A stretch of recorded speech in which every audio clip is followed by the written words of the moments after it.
Meus amigos, nós estamos recomeçando o nosso trabalho e vamos pedir a Deus que os bons espíritos nos amparem com a bênção de Jesus para que possamos ter os melhores resultados esse ano, se Deus quiser.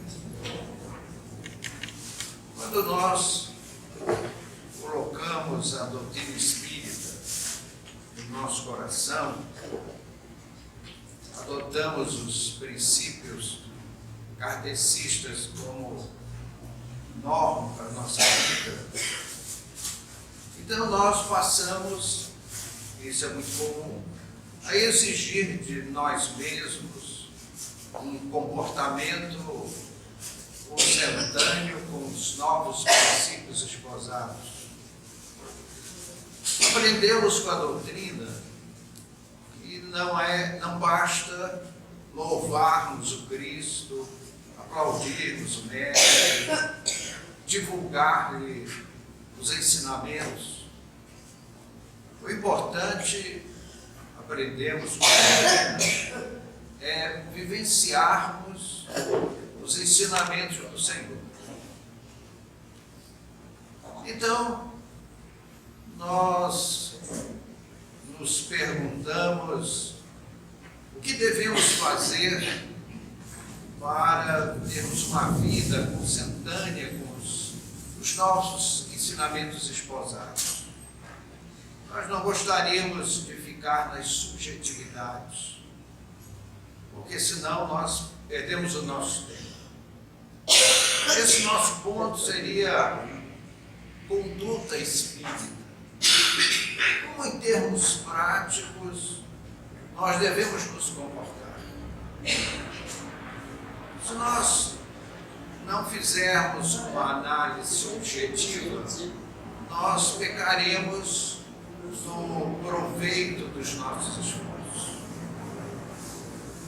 Então, vamos ver se a gente lista um pacote de procedimentos, de conduta, para que nós possamos pôr na prática os ensinamentos do Mestre.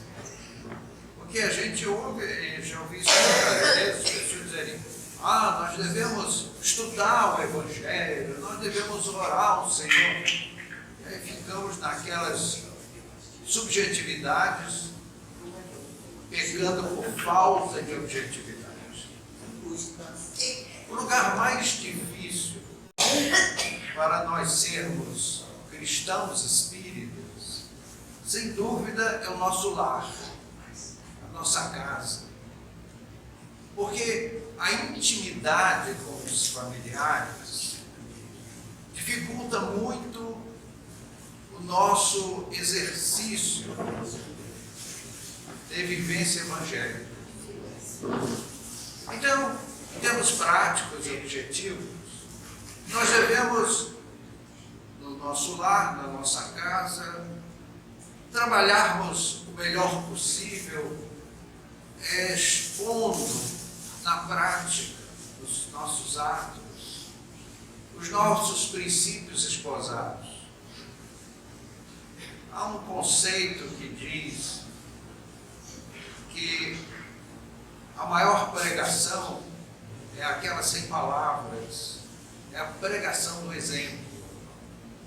Então, numa casa é uma coisa assim impressionante. Uma casa parece uma empresa, tanta coisa que fazer. E nós, às vezes, notamos que nós cometemos esse erro. Não podemos.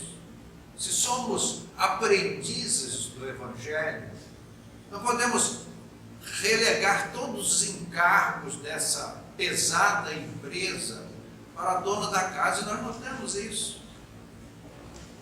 As pessoas que largam sapato na sala, camisa no banheiro, pasta em cima da mesa na sala, e vai por aí.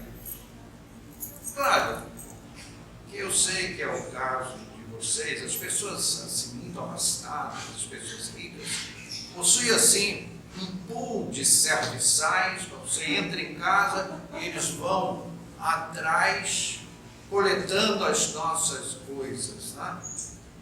Mas não é o nosso caso, e eu sei que há algumas pessoas aqui, por exceção, que não possuem grandes fortunas, não estão assim com o Bill Gates em termos de saldo médio bancário, né? Longe do JP Morgan. JP Morgan nem sabe que nós existimos, pelo menos no meu caso. Eu sei que não é o caso de vocês. Vocês estão lá no banco de dados da nobre instituição financeira. Então, meus amigos, é no lar que nós retratamos o que aprendemos no Evangelho. O lugar mais difícil, porque os membros da casa nos conhecem intimamente e sabem onde estão as nossas falhas, as nossas deficiências. Então, meus amigos, é justamente nos lugares difíceis que está o mérito de mostrarmos as nossas novas disposições íntimas no estudo do Evangelho. Não sermos cooperativos, sinceros, honestos, né? Chegar no trabalho de manhã, liga para a esposa, olha, eu saí de casa, eu não estou zangado, não, foi, sabe, que eu estava apressado, preocupado, né? Então, meus amigos, o lar é o local mais difícil de exemplificarmos os nossos valores cristãos. Volto a bater na tecla. Muitas as organizações religiosas tradicionais, medievais mesmo, para elas, Jesus é o ídolo. Contanto que eu aplauda o Senhor, desça louva minha, maravilha, está tudo resolvido. Meus amigos, o Evangelho é o vade-mecum da nossa alma. É aquele conjunto de ensinamentos para nós nos transformarmos em os que nos cercam em direção à vida espiritual superior. Ninguém vai voar com asas alheias. O voo sideral é através das nossas conquistas íntimas, profundas. Então, meus amigos, o lar é um grande desafio. Assisti não faz muito tempo um filme que falava Dormindo com o Inimigo. Não me lembro se o título do filme é exatamente esse, era, né? Dormindo com o Inimigo. Eu nunca vi maior verdade. As pessoas dizem, eu não creio que eu já tive uma encarnação, mas porque eu não me lembro. Você não lembra? Então, todo dia dê graças a Deus para você não lembrar. Porque, meus amigos, mesmo nesta vida que nós cometemos erros menores, há alguns que nos constrangem. Nós sentimos, puxa, é que eu fui fazer aquilo. Uma deselegância, uma descortesia, uma impontualidade nos desconforta. Agora imagine crimes graves cometidos num passado não muito distante. Se deles nos lembrássemos, nós seríamos grandes sofredores. No mundo espiritual, é comum nós ouvirmos expressões de espíritos sofredores, que eles dizem que anseiam voltar para a esfera do esquecimento. O que é a esfera do esquecimento? É a reencarnação. Eles estão tão atormentados, tão sofridos, com recordações nefastas, dolorosas, que pedem, suplicam a bênção do esquecimento. Então a Terra, a reencarnação, eles chamam de esfera do esquecimento. Vamos vocês irem aprendendo, já. Hoje estamos aqui como seres humanos, de carne e osso, né? Mas há pouco tempo, meus amigos. Num futuro muito próximo, estaremos todos nós, da equipe aqui, também num salão parecido como esse aqui, só que são salões muito mais belos. Meus amigos, é de beleza assim, paradisíaca. As flores são naturais, os efeitos luminosos, os efeitos fluídicos jurídicos são fantásticos, recheiam a nossa mente. O nosso hipocampo funciona assim, uma maravilha do corpo espiritual. Mas aqui nós somos aqueles seres de carne que parece que vão ficar aqui a longo prazo. Não é verdade? Não se equivoquem. Voltaremos para a pátria do Espírito num futuro muito próximo. Até parece que eu estou orando todo mundo. É isso. No centro espírita, na sociedade espírita a que prestamos a nossa contribuição, primemos pela pontualidade, atenção aos expositores, e não confundir preguiça com humildade quando chamado a colaborar. Meus amigos, pela pena do nosso queridíssimo e diletíssimo amigo, ele foi embora, foi nada, continua por aí, o Chico. Ele continua por aí, nos ajudando nas nossas dificuldades. Então, o André Luiz, pela pena magistral, maravilhosa de Chico Xavier, escreveu um livro com esse título que abordamos hoje, que é Conduta Espírita. Eu considero, assim, esse livro um livro de cabeceira.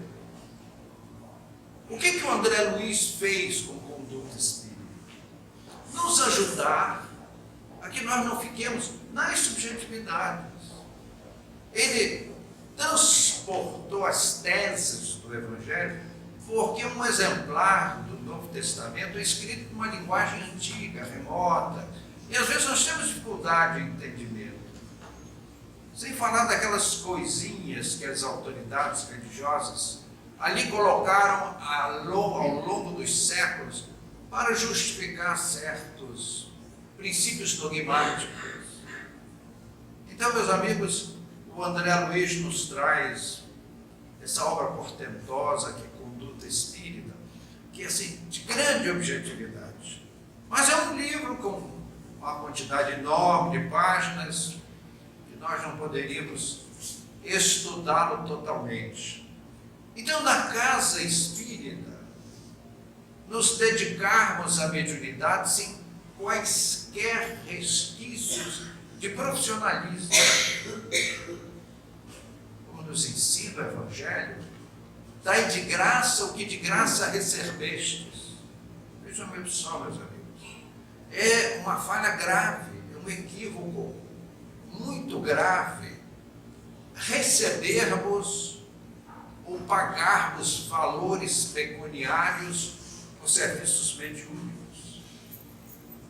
Então nós vemos pessoas que enveredam por esse caminho e terminam no lamentável domicílio da obsessão. E não só, vivemos à custa de uma atividade profissional decente, elevada, produtiva. Nesse terreno, nós temos uma experiência pessoal. Conhecemos um casal, ele era o presidente do centro e a sua esposa era o médium da casa. Era uma senhora que tinha, assim, uma mediunidade de incorporação, quase que uma perfeição. Nós só faltávamos ver os espíritos através das suas incorporações. Era uma médium muito lúcida, era uma mediunidade cristalina, dava gosto ver o trabalho dessa senhora. Mas eles tiveram muitos filhos, não sei dizer porquê, cada um tem sua explicação. Eles tiveram 9 filhos. Então eles viviam com uma dificuldade enorme. O dono da casa era um cavalheiro que tinha um rendimento modesto, e a esposa, com 9 filhos, fazendo o quê? Me diga. Eu sei que não é problema, vocês têm seus serviçais, nunca passaram uma roupa, nunca lavaram uma roupa, não é isso? Nunca usaram uma vassoura. Eu não estou dizendo que a vassoura, tinha falado assim, como condução aérea, estou dizendo varrer a casa. Há pessoas assim, mas não é o nosso nosso caso.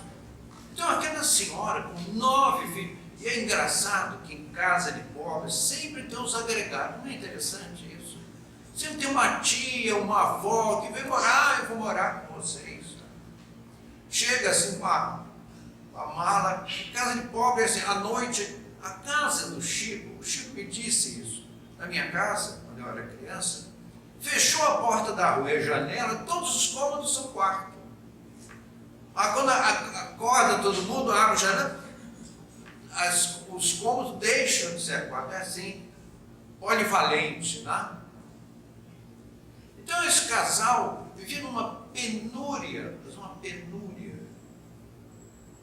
como ninguém sabe quem é, eu posso falar do assunto, porque estou invadindo a privacidade desse casal amigo. E um belo dia aparece no centro uma senhora com um problema de obsessão terrível. E através dessa senhora, Dona Carmen, que a gente chamava de Carminha, incorporou o obsessor, ele foi doutrinado. E a senhora começou a melhorar, ficou muito feliz, o esposo ficou felicíssimo. E lá para as tantas, nós vimos a saber que ele era um empresário e tinha uma indústria de bebida alcoólica. Na indústria dele fabricava, essas coisas vocês não sabem o que é, pinga, aguardente, né? Que incha, aquela que matou o guarda, tem muitos nomes, né? Então ele fazia uma série de batidas e tinha uma marca de renome. Então ele chamou o casal e disse: olha, a casa de vocês tem assim um alpendre bem grande, etc. Exatamente, um varandão muito rústico. Eu invisto dinheiro, coloco pedreiro ali, ajeito tudo aquilo e faço um depósito de bebidas. Tudo que for vendido eu pago uma comissão a vocês. Agora, meus amigos, vocês imaginem um casal com 9 filhos, mais os agregados, ganhando um salário modesto, recebe uma oferta dessa. Aí logo o João Moura foi convocado a dar palpite, né? Seu João, eu queria conversar com o senhor. O que eu faço, hein? Olha, lá em casa está todo mundo empolgado, a pessoa já está gastando por conta. Digo, olha, você não precisa nem me perguntar. O íntimo de você já tem a resposta. Porque como é que nós vamos fazer todo um trabalho espiritual e depois, durante o dia, embebedar a humanidade com bebidas alcoólicas? Aí o casal ficou assim, eu já tinha concluído isso. Então, meus amigos, nós espíritas, ante o Evangelho, temos que ser sim, sim, não, não. Não tem meio termo, não tem em cima do muro, não tem ajeitadinho, ou queremos ou não queremos. Ou embarcamos na nossa evolução espiritual, com a inspiração do Cristo, ou arcaremos com a responsabilidade. Então, meus amigos, não há como usarmos de subterfúgio para praticarmos aquilo que o Evangelho desaconselha a título de ganha-pão. Não tem meio termo. Orarmos muito, meus amigos, mas não aquelas cantilenas decoradas que fazem aqueles longos petitórios em causa própria. Na época de Jesus havia uma comunidade em que os membros dessa comunidade se postavam nas praças públicas fazendo orações quilométricas. Orar, meus amigos, é abrirmos o nosso coração com Deus. Mais valem os sentimentos profundos do que as palavras. Orar não é declamação, não é retórica, não é obra literária. É aquele momento em que nós nos colocamos na mão de Deus. É ao Criador, aos bons espíritos, ao Mestre. Nós levamos os nossos pedidos de socorro às vezes. Vocês vejam, meus amigos, que Jesus porque nós olhamos, é só se ligar a televisão, aparece 1000 homens arrecadando dinheiro por curas. Que é isso, que é aquilo. Jesus não prometeu cura. Jesus prometeu o quê? Vinde a mim, vós que estáis cansados e aflitos, e eu vos aliviarei. Jesus prometeu alívio. Está muito claro no Evangelho. O que o Mestre nos propõe é alívio. Os bons espíritos aliviam as nossas lutas, nossas dores, para que nós continuemos na nossa obra, no nosso trajeto evolutivo. Acautelemo-nos, meus amigos, com tóxicos, narcóticos, estupefacientes, e todos esses elementos que tendem a viciar o organismo, há venenos que agem gota a gota. E nós vamos descendo uma escada, e o próximo degrau é mais embaixo, até não acharmos o fundo. Nós temos que ter responsabilidade com a vida humana que recebemos. Há venenos que agem gota a gota. Uma alimentação saudável, pouco sal, pouco açúcar, pouca gordura, pouca fritura, para que nós possamos ajudar o nosso organismo, a nossa vida humana, para que o respaldo da vida seja patenteado com perfeição nas nossas quimeras orgânicas. Dedicar alguns minutos diários, minutos que sejam, para compilar os livros espíritas. Meus amigos, eu tenho muita pena das pessoas que não leem os livros espíritas. Aliás, quantas vezes nós queremos levar os ensinamentos doutrinários às pessoas, e elas às vezes ouvem com um ouvido e escapam com o outro. Quem perde com isso? Somos nós. Nós estamos cumprindo com o nosso dever de consciência. Aquilo que recebemos da misericórdia de Deus, desejamos levar ao próximo para que eles sejam felizes. Para a iluminação espiritual dos companheiros de jornada, aqueles que seguem conosco passo a passo na vida humana, especialmente os nossos entes queridos. Se eles não querem, um direito de opção, arcarão com as consequências no futuro. Meus amigos, a vida nos chama a grandes experimentações. Esse casal que nos reportamos há pouco, eles poderiam ter, por uma prementíssima necessidade financeira, feito um depósito de bebidas alcoólicas em suas casas. Entretanto, cônscios da responsabilidade de Cristo, preferiram continuar na penúria, sofrendo a oposição severíssima dos entes queridos, que não se conformavam. Mas como? Por que nós fazemos uma refeição por dia? As outras casas fazem 3 refeições por dia. Há pessoas que fazem 6.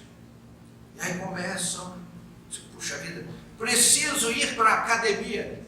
Essa é uma outra observação. Nós vemos as pessoas que fazem o chamado culto do corpo, os bíceps, as espáduas. O importante são os músculos.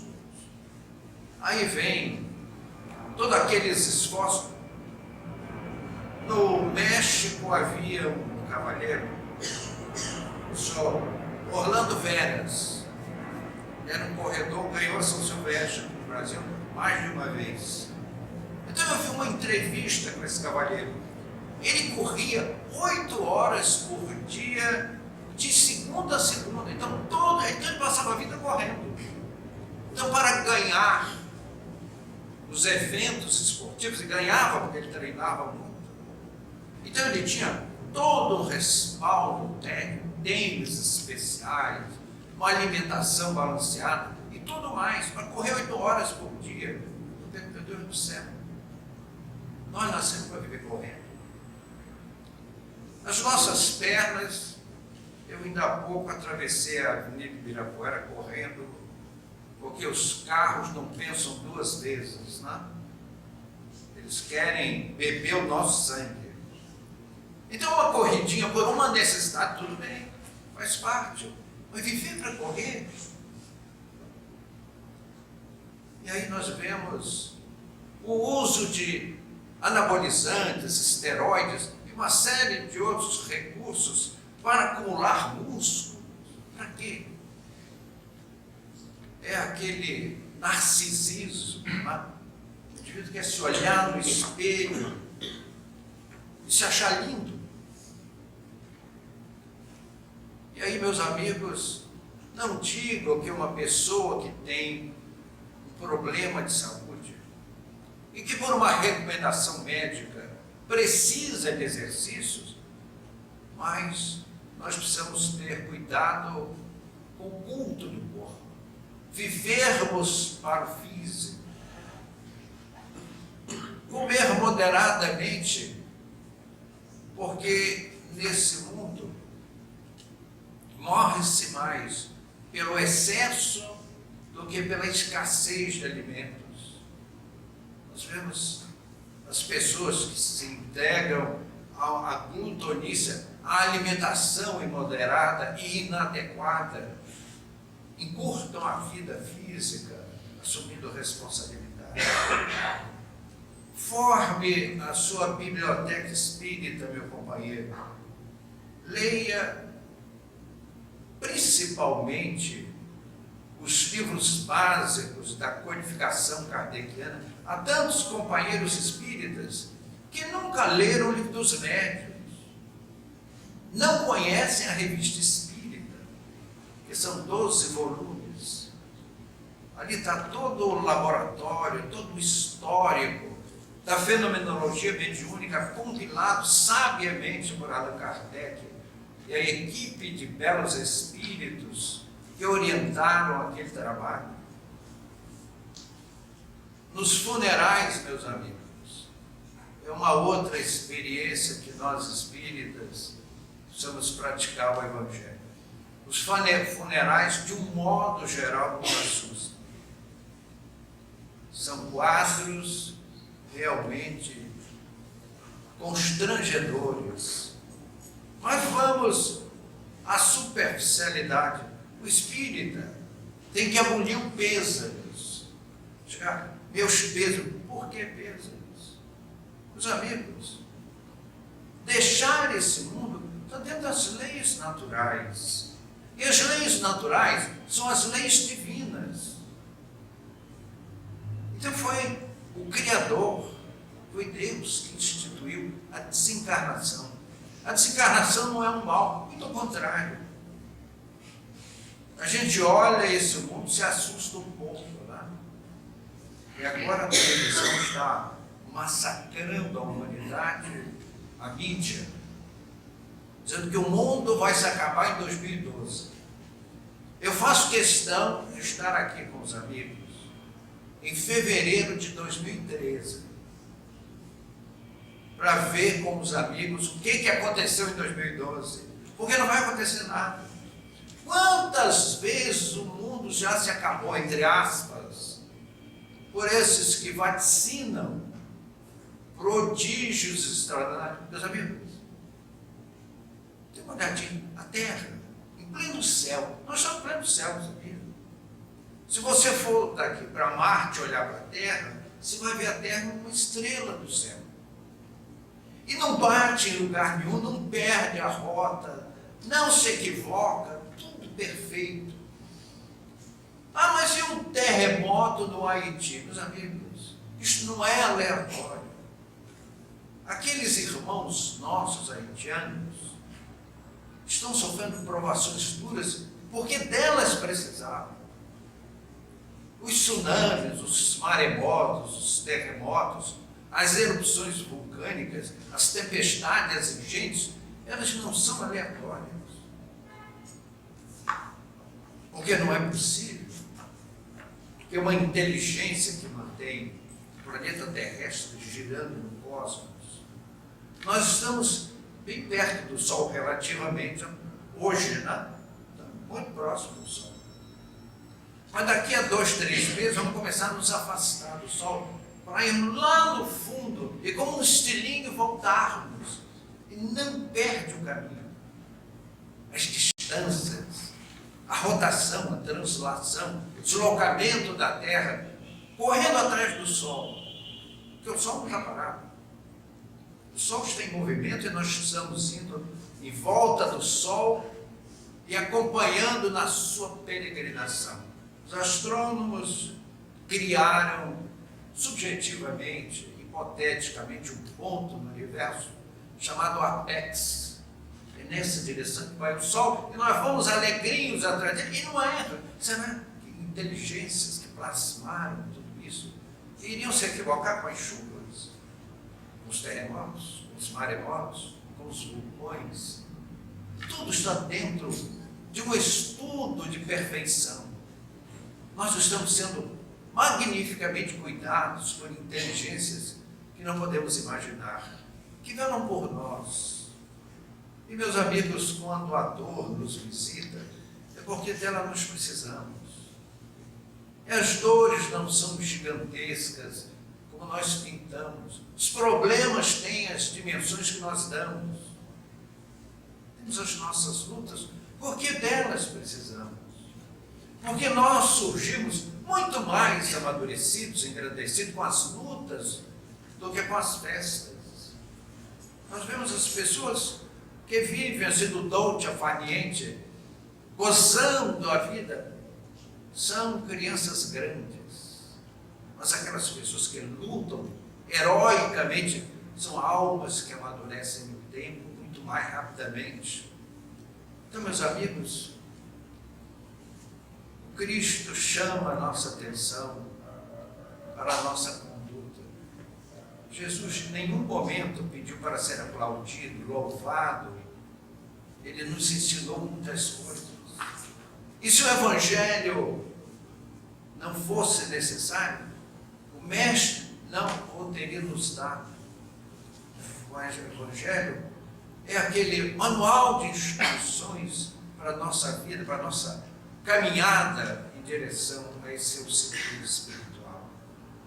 Meus queridos amigos, que este notável Mestre nos abençoe nessa noite, nos ampare, nos fortaleça, nos leve aos caminhos do bom senso, da coerência, para que nós possamos aproveitar a reencarnação. Que nós sejamos, se não pudermos ser, aquele sol que brilha, que sejamos como os pirilampos, a pequeno vagalume que serve para indicar a senda àqueles que vêm na retaguarda. Que esse Mestre louvável nos ampare nessa noite, nos dê o seu afeto,